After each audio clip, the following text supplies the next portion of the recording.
প্রধান উপদেষ্টা ডক্টর ইউনূসকে তার কাছে একটাই আবেদন থাকবে, এই দেশে কোনো সন্ত্রাস থাকবে না, কোনো চিন্তা থাকবে না, কোনো চাঁদাবাজি থাকবে না, কোনো দুর্নীতিবাজ থাকবে না, এই দেশে শান্তি চাই। ওই হিরোইন কিনছে, বাবা কিনছে, নি কিনে বাস আমোদ ফুর্তি কিছু মদ খাইছে, ওদের মতন একটা মেয়েকে নিয়ে আমোদ ফুর্তি করলো, ছেড়ে দিল। বুঝছেন, এইভাবেই জীবনটা, এইভাবে কিন্তু দেশ চলে না। আমার সৎ মা টাকা দিলে ভালোবাসে, নাহলে ভালোবাসে না। ছোটোকালে লেখাপড়া করতে চাইছিলাম, কিন্তু লেখাপড়া করতে দেয় নাই। স্কুলে গেছিলাম, স্কুলের থেকে চুলের মুঠি ধরে না ভিক্ষা করতে পাঠাই দিছে। মাদ্রাসায় দিয়েছিলাম, মাদ্রাসায় চুলের মুঠি ধরে না ভিক্ষা করতে পাঠাই দিছে। আমার পরিবার থাকতো দেশে, গ্রামে ময়মনসিংহ। ভালোবেসে একটা মেয়েকে বিয়ে করেছিলাম, আমার জীবন সুন্দর যাত্রা শুরু হয়েছে। কিন্তু এমন এক নারী আমার জীবনে এসেছে, সে আমার সব কিছু ধ্বংস করে দিয়ে আমার চলে গেছে। উনি আমার দ্বিতীয় ওয়াইফ। কারণ আমার একটা সন্তান আছে, এই সন্তানকে দেখাশোনার জন্য আমি ওকে আমার জীবন সঙ্গী করে নিয়েছি। বর্তমানে আমি ময়লার কাজ করি। ওর সাথে আমার পরিচয় হয়েছে শাহবাগ সরহদ উদ্যানে।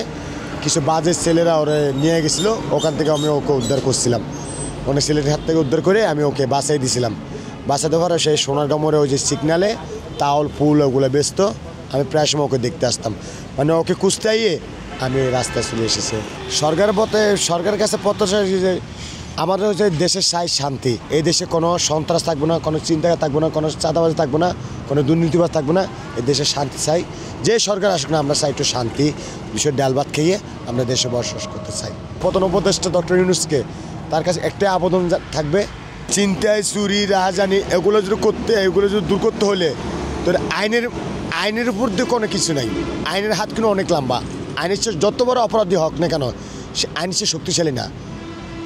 আইন যদি চাই 24 ঘন্টার মধ্যে এই বাংলাদেশ থেকে, শুধু বাংলাদেশ না, সারা বাংলাদেশ থেকে প্রত্যেকটা এলাকা শহর থেকে চিন্তায় কাজ চুরি রাহাজানি 24 ঘন্টার ভিতরে সারা আইন চাইলে পারে। নিরাপদ নাই। নিরাপদ বলতে রাস্তায় ঘুমেছে, কেউ আসছে, অনেকে আছে চিন্তায় কাজ চুরি করে, মদ খেয়ে আসছে, এই চিন্তা করছে। বাস ওদের মতন অনেক মেয়েরা আছে রাস্তাঘাটে করে থাকে, ধরে নিয়ে মদ খেয়ে বাস ওই যে এক জায়গাতে একটা সেট চিন্তা করছে, চুরি করছে, ওই এক জায়গাতে 10,000 লুটপাট করছে নিয়ে বাস ওই হিরোইন কিনছে, বাবা কিনছে, নি কিনে বাস আমোদ ফুর্তি কিছু মদ খাইছে, ওদের মতন একটা মেয়েকে নিয়ে আমোদ ফুর্তি করলো, ছেড়ে দিল।